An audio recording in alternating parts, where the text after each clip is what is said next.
Magandang araw mga kaibigan. Bigyan natin ng reaction, opinion itong post ng ABS-CBN News. Paras Press Officer Claire Castro urges law enforcement agencies to prove Senator Panfilo Lacson's claim of a power grab. Power grab, parang destabilization or kudita by retired military officers who allegedly recruit within the AFP to oust President Ferdinand Marcos Jr. Yan ang ano. May nabasa akong post kanina. Si Senator Lacson mismo sa kanyang sinasabi niya na meron nga there's power grab attempt by some retired military officers. Ang tanong, bakit ayaw pangalanan ni Senator Lacson? Hanggang ganyan na lang siya. Meron. Kung ako, nasa panig ni Senator Lacson, pangalanan ko na. Para ma-stop.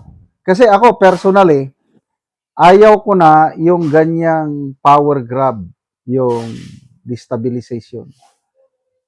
Ang tingin ko, mas makakasama sa bansa kung meron pang ganyang destabilization, power grab or ano.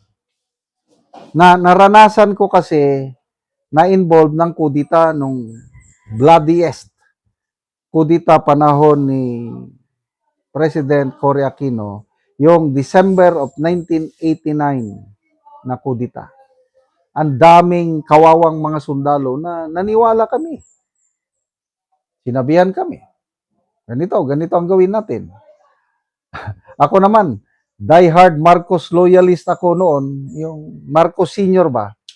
Galit ako sa Cory administration dahil ayaw nila payagan maibalik sa Pilipinas yung patay na nga bangkay ni Marcos Senior.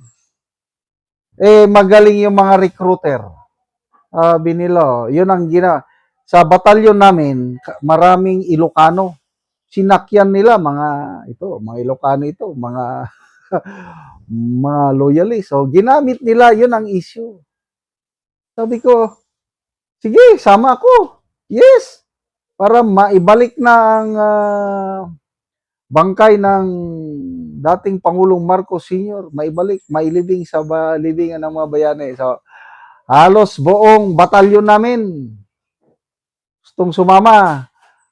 Mindanao man kami sa Agusan del Sur. Ang aming area is Cebu.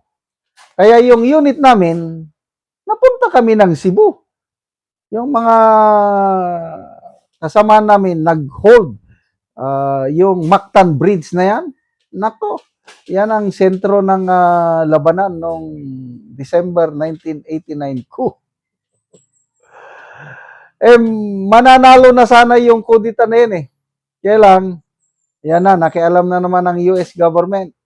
Nag-fly over na ang mga US jets sa Malacanang.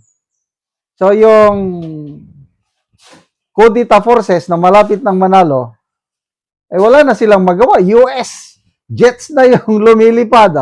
Wala na, unti-unti, nabaliktad na ang iip ng hangin. Imbes na mananalo na sana yung kudita, wala. So, talo kami. Ang daming nakulong. Kawawa ang mga sundalo sa kudita.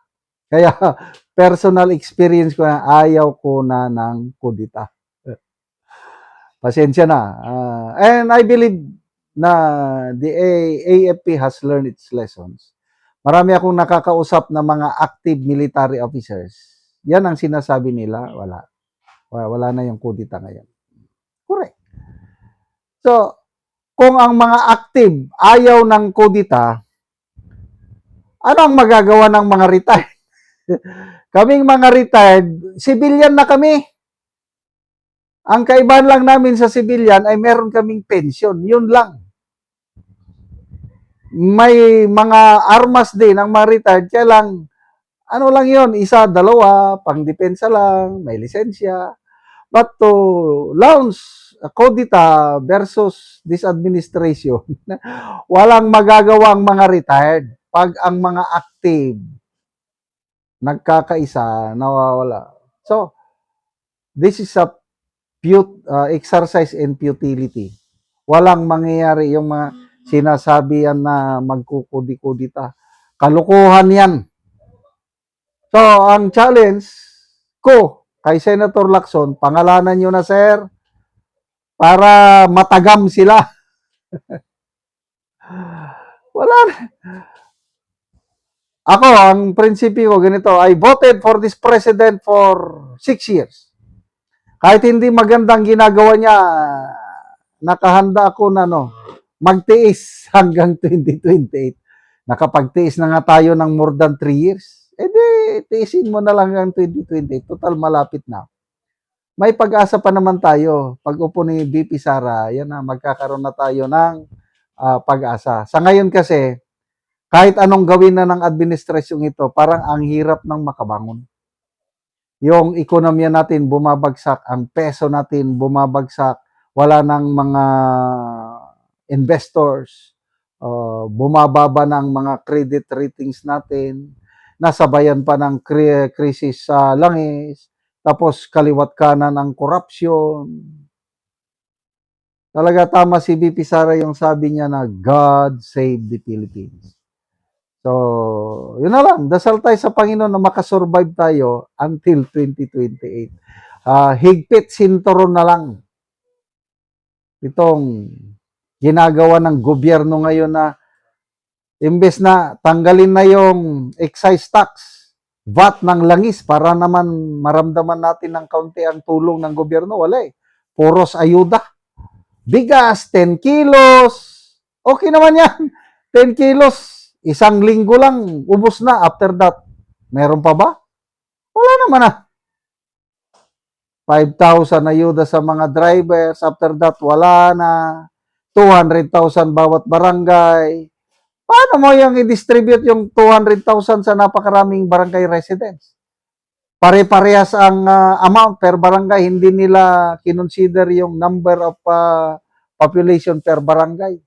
Kalukuhan talaga itong ginagawa ng gobyernong ito. Magtiis na lang tayo hanggang 2028. Yan ang aking pananaw. Salamat mga kaibigan sa inyong pagsubaybay sa channel na ito.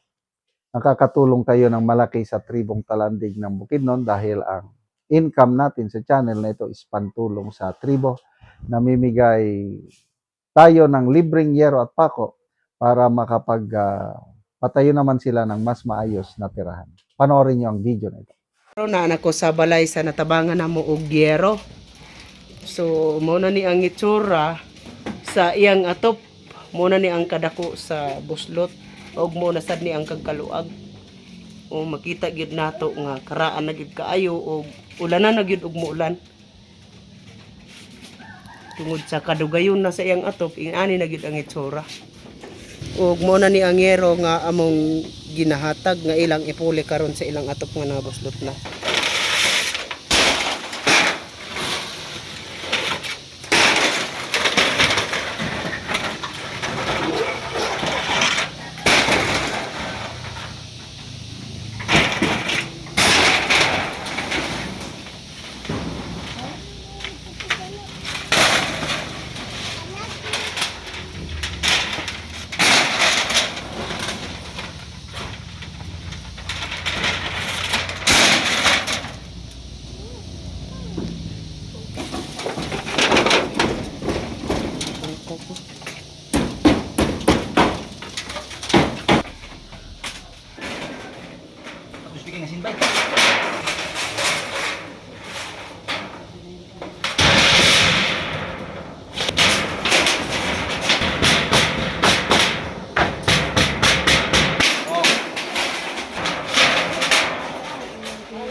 O karon na atupan na gyud tong balay ni ate nga kuan na buslot na kaayo.